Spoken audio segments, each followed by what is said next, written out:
All right, guys, Tom Kubik, I'm president of Security Tactical. Today's press conference is Davey versus Goliath. This is the end of the gun safe as we know it. So in this little talk, I guess I'm Davey. Gun safe industry is Goliath. End of an industry as we know it is a pretty bold statement. We're a small business. That's almost a $500 million industry. So I want to take you through the process that we went through to get to make that statement. Quick history on us. I got started in weapons storage in 2002 working with the military. 2007, I was considered one of the leading authorities on weapons storage and armory design.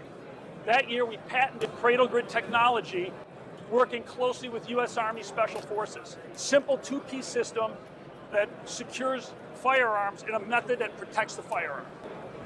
Now, Securit is a company of sport shooters, hunters, retired military guardsmen, got some reservists. We all share one thing in common. We're all incredibly frustrated with storage in the commercial market. So we came out with, about 3 years ago, our conversion kit as our first product. I got some down at the end of the booth. The conversion kit allows you to convert your safe or cabinet to cradle grid technology, our cradle grid system. Our next thought was, let's build a safe. That's the big market. So we started doing research on safes. We even did a production run of a safe. We had it here last year. Some of you may remember it was called the Mil-Spec.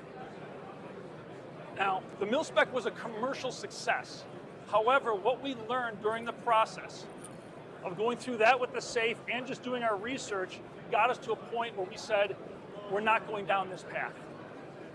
We're not going to do this. Ultimately, we thought association with the safe industry would damage our brand. So what do we find out? There's 3 reasons you buy a safe, really. Security, locking up guns, fire rating, although fires are rare, and then capacity. That's the size you buy. Everything else is really a style choice, if you think about it. Let's talk about capacity. That's easy. This is a 30-gun safe. I have 11 guns in it, and it's pretty much full. We all know that safe capacity is overstated. If you buy a 60-gun safe, are you going to hold 60 guns? You're not. You're just not.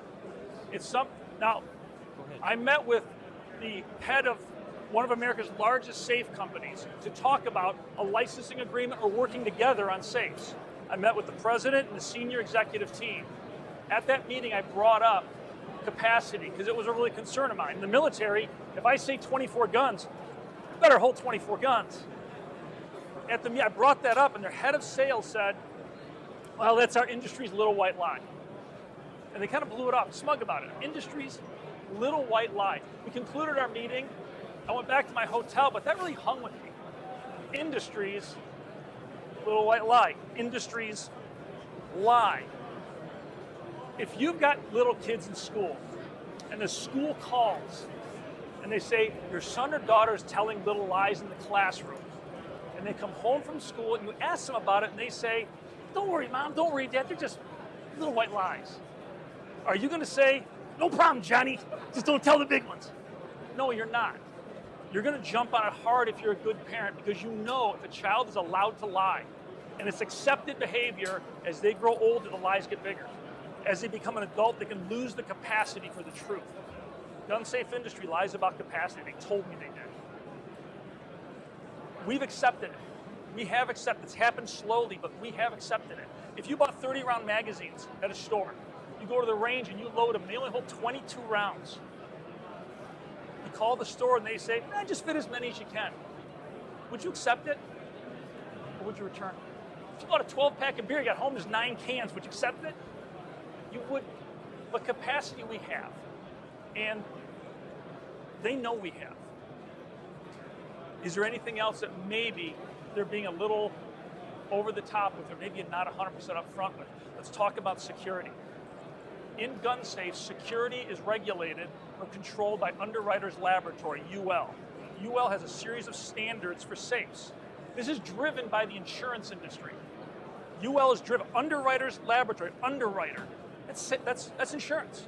Insurance companies need to know how to, or the ability to assess risk when writing a policy. An example would be jewelry business. In a jewelry business, let's say a guy's got a lot of diamonds. He wants an insurance policy. The insurance company needs to properly assess risk. The UL class rating of the safe gives them that information. Most likely on the policy, it'll state, must use UL class TL30 or better. Probably would even write it in. Gun safes have their original design heritage. It goes back to the original design of Silas Herring in the 1860s. Silas Herring designed a safe using thick outer steel, thin inner steel, filled the center with plaster or concrete to create a true fireproof, secure safe. It is still the industry standard design for secure, fireproof safes. Now in the 80s and 90s, the gun safe industry was growing like crazy. A whole bunch of new manufacturers entered the market. These were not companies that have their heritage in traditional safe manufacturers. These are startups. These are companies that answer to venture capital groups, investment bankers, shareholders, Wall Street. This is Liberty, Canon, Winchester, Rhino. Just about every safe company here started in the 80s or 90s. They don't go back very far. When these companies came into the market, things changed. They made a change. To speed production and to lower their manufacturing cost, they dropped the outer thick steel. They dropped the concrete or plaster. The thin inner steel became the outside of the cabinet, and they lined it with drywall, which I show here. It's a thin cabinet lined with drywall. Drywall's two parts. Fire protection, they claim, and weight. And that was a big part of it because the thought process is a heavy safe is a secure safe. If you go to a safe store, you see the safes listed, they list price, they list capacity, and they list weight. Because the perception is 800 pounds is more secure than 500 pounds, unless it's all drywall. So how does an industry sell this product? When they did this, they lost this change. They lost the UL rating. When they dropped steel, dropped the concrete, they lost the class. Insurance industry raised a red flag. What are you guys building? Homeowners want policies. What is this? They went back to UL and created a new class for the new generation of safes. It's called Class RSC. Every safe in this building is UL listed RSC. RSC stands for Residential Security Container. Residential Security Container. What's missing? What's missing? Safe. Exactly. UL would not allow the use of the word safe because they felt the cabinet did not meet the minimum performance to be called a safe. So it's RSC. So we have a cabinet that is now an RSC, being sold as a secure safe. So what is the RSC standard? According to UL, it's from UL, RSC standard, this safe blocks access for 5 minutes from one person using hand tools only. This is a 1930s threat level. And it goes on. Additionally, it says hand tools only, specifically a hammer of less than 5 pounds. I'm sorry, less than 3 pounds. And a pry bar of less than 18 inches. That's the written spec. We're talking about a hammer and a screwdriver. That is the security standard that all these safes are made to. Doesn't sound very secure. So how do you sell a safe? How do you sell a secure safe that's built to that standard? You use a sales tactic which you can control and focus the customer on that. It works great. Safes, it's the door. Look at gun safe websites, look at the marketing material. All your attention gets drawn to the door. The number of bolts, the style of bolts, type of steel of the bolts. You'll see safes in this show that have plexiglass over the door. And you turn the knob and like 40 gears all turn. Pins go. It's really mechanically fascinating. It has to be secure, right? All those gears have to be secure. It's just a door. A thief, a true thief, ignores the door. Simply cut open the side of the cabinet using the simple battery-operated cutoff tool. I cut this safe open in 1 minute, 8 seconds. We have a video on our website where I cut the whole side off of a much bigger, heavier safe. Took the whole side of it off in 17 minutes. Gun safe security, it's an illusion. They've created an illusion of security based on monstrous doors. That's why safes are so deep. Depth in gun storage is bad. It's a problem. It's hard to get to guns. But if the safe was shallow, it'd tip over because the door is most of the weight. If the safe was built heavy, you wouldn't have that issue. Now, talk about fire. UL also has class ratings for fire, similar to security. They're different, but it's a whole series of ratings. For gun safes, we use class 350. Class 350 states that the internal temperature of the safe will not go above 350 degrees. It's at that temperature that wood and paper start to burn. There's other classes for other materials. For guns, it's class 350. And there's a dash 1, 2, 3 for 1 hour, 2 hour, 3 hour. When the industry dropped Silas Herring design, they lost the fire rating. Now they went to UL and they created the UL RSC. There is no fire component to RSC. So what did they do? They created their own. Each manufacturer creates a test and they pass it. They design a safe, they design the test, they pass it, and they say fire certified. Some will hire a third-party company to do their test. They hire a for-profit third-party company, they pay to run the test that they've already designed, they know they can pass, they pass it, and they put a sticker on there that says independently tested and certified. This is like going to court, having the prosecuting attorney also be the judge. Hey guys, cutting in really quick. In the excitement of the moment in the presentation, I left out some information. Fort Knox, Browning, and American Security each make a safe with a plate steel outer construction, inner steel wall. These safes, these models have pretty good security and modest fire protection. Now they run, price-wise, they start around $6,000, $7,000. If you're spending less than that on a so-called fire-rated safe, you may be wasting your money. Let's get back to the presentation. Gun safe and fire rating really is a myth. Everybody here, go to your home, your town you live in, talk to firemen. Ask them a simple question. Do guns survive a fire? Do guns survive in a safe in a hot fire? They're going to say no. The data, the actual data, the research we did, the data supports that whether your guns survive a fire depends more on the nuance of how the fire burns than in the type of cabinet, whether it's an RSC, a metal box, or a wooden display cabinet. That's what the data supports. So gun safe fire rating is a myth. You got capacity, they say they lie about it, I believe them. You got security is an illusion of a grand door with a very thin metal cabinet. Fire is a myth. There's one more piece to this, and this is what really turned us around, made us snap and say we're not going down this path. All the safe companies here sell products to stop corrosion in safes. It's a multi-million dollar industry of different gizmos and gadgets to stop corrosion. Corrosion must be a big problem, I guess, in safes.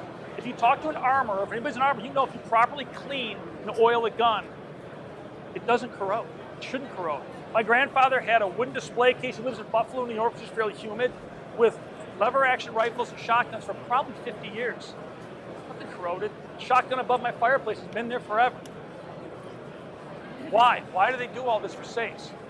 There's a reason. Guns do corrode in safes. Gun corrosion in safes is a real problem that nobody wants to talk about. They make Band-Aids to put over it, but they don't ask the question, why? Why do guns corrode at a higher rate in safe? Humidity is not higher in safe. Humidity will match. Let's talk about the materials in a safe. Now, the safe is lined with drywall, gypboard. They all are. Gypboard has formaldehyde. Formaldehyde is used as a dispersing agent in drywall slurry. Formaldehyde is also used in the adhesive for the carpeting to prevent mildew. Formaldehyde is corrosive to metals. People don't know that. It is corrosive. You've got iron pyrite is in gypsum. Iron pyrite is fool's gold. There's tons of it around here. Just go for a hike. It's all over the ground. It's a very common mineral. And it's in gypsum. In the US, it's in low doses. In China, there's a lot of it. In home construction, it's not a big issue. In a gun safe, though, pyrite breaks down into its compounds. Iron, sulfur. Iron oxide, sulfuric and sulfurous acids. That's how it breaks down in a gun safe. Last one is ferrooxidant. Ferrooxidants are a bacteria. Not many people know about these. They live on pyrite. They're the little ones that eat the pyrite and convert it into sulfuric, sulfurous acids, but ferrooxidants don't stop there. Ferrooxidants are used in the mining industry to strip metal from low-grade ore. Very effective metal eaters. And they're in a gun safe. In the quest to build an inexpensive, low cost to produce, fast to produce safe, this industry has created what I'm going to call the ultimate toxic box for your guns. If you are a rifle, if you're a gun, it's the last place you want to be. It's the last place you want to be. So, how did the industry get here? This is the question, how do we get to this point? Because we stopped and said, you know what, we're not going down this road. I don't want to be part of this. Now, this is my opinion, but I think you'll agree, I'll pose it as a question. Does this whole gun safe industry ever consider a gun? Do they consider the gun? I say they don't. If you look at the design of this safe, the little interior W's, this is designed to fit 30 W's. They never thought about a gun, because truly, I got guns in here that don't even fit in one side of the safe because they can't poke up through the holes, they're so small. This whole interior is designed so when the safe is empty on the showroom floor, all right, that looks good. That's what's designed for. They never consider the rifle. Doesn't hold it well, and they're using materials that are corrosive to guns. They could switch to materials that were non-corrosive for nominally more money. It really wouldn't cost much. It's not that they're not doing it because of money. They never think about it, I don't think. It doesn't make sense. So we stopped, canceled the whole mil-spec safe line, went back to our core military thought. In the military, everything we do is about the gun. We believe the gun comes first. All of our storage puts the gun first. When a sniper goes into combat, his rifle has to perform perfectly. The optic has to be zeroed and it has to work. Lives are on the line. Infantrymen going into battle, their M4s, CQB optics have to work. They use Cradle Grid for the simple reason the gun performs identical to when you put it in the system. It's Cradle Grid technology. Now, we're packaging that this year. We're launching our new line of Agile cabinets. This is the last piece of our military mindset, bringing it to the consumer. Smaller, modular units. The Agile cabinets hold 6 guns. They bolt together. The system expands as your collection expands. I've got 2 sides, top and bottom, stacked together. You can do ammo and guns. You've also got the ability to decentralize storage. That's a tactical advantage. Decentralized storage. If you've got a big safe in your house, a thief comes into your house, he sees the safe. If he's a pro, 2 to 3 minutes, he's in and out, he's got everything. If you've got a home invasion robbery or another threat in your home, will you get to a safe? If you're in that room, you might. Decentralized storage. You take cabinets, you locate them throughout your home. They're small, they're light enough, they weigh just under 100 pounds. Closets, you put them all over your house. 2 things, a thief breaks into your house, you might find one, don't find them all. It takes way too much time. If you've got a threat in your home, no matter where you are, you can get to a safe spot and have access to a defensive firearm. Now let's talk a little bit about Cradle Grid technology. Cradle Grid technology, I use this cabinet, gives you a couple things. It gives you proper storage. Proper storage is all guns free and clear. Watch this. That can stay open. There we are. All guns are free and clear, meaning the optics never touch. Up to 5-inch thermal imaging scopes. You'll never lose zero. Your guns are all clean. Straight line access is 1 arm, 1 gun. You're never digging through a safe. The #1 cause of wear and tear and damage to a rifle is going in and out of a safe. More dings and nicks occur. With our system, you're never laying things on the ground, you're never digging through a gun. You open a cabinet, 1 arm, 1 gun, close and lock the cabinet with 1 arm. You've got organizational awareness. This is going to become a little bit bigger issue. Guns are going modular. The military went through this about 15 years ago. Modularity in rifles. If you've got a lot of AR-15s, 3 or 4, chances are you've got sling mounts, foregrips, gas blocks, trigger parts. We give you the ability to store and organize all the gear associated with rifles with the rifle. If you're performing maintenance or doing a build, you keep all your parts with the gun. Grab the gun, grab the bin, go to your bench, bring everything back. You've also got the ability, I keep like odd caliber, weird guns. I keep a small amount of ammo, I keep it with the gun. It makes more sense. I keep my odd caliber cleaning products with the guns because that's when I need them. Same with odd, like gun specific parts. You get a gun, it comes with a couple of specific wrenches. Keep them with the gun. It makes more sense than keeping tools over here, parts over here, guns over there. So at Securite, we do things differently. The gun safe industry has lost touch with its core fundamental principles. Really think about it. The core function of this thing is to secure a firearm. It fails on that. It fails. We say respect doesn't end when you close the door. Well, with these cabinets, it does.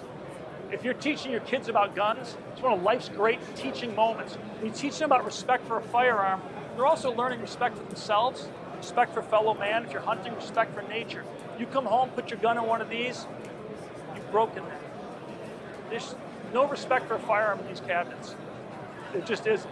We want to change this industry. We really want to change the industry. If you're in the media, talk to us. I'm here all week. Kim Koneke's my head of marketing.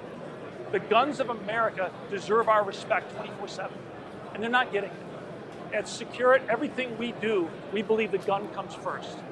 To do that, we use our Cradle Grid technology, our Cradle Grid system, a proven military system for proper storage, and now we package it in simple, easy to move, easy to use modular cabinets. It does everything a gun safe does without the horrible weight. Think of it as a ultralight gun safe. The last message here is, everybody remember, respect should not end. It doesn't end when you close the door. Thank you. Thank you very much for watching. If you liked what you've seen, please take time to share this video. This is an important message that we want to get out.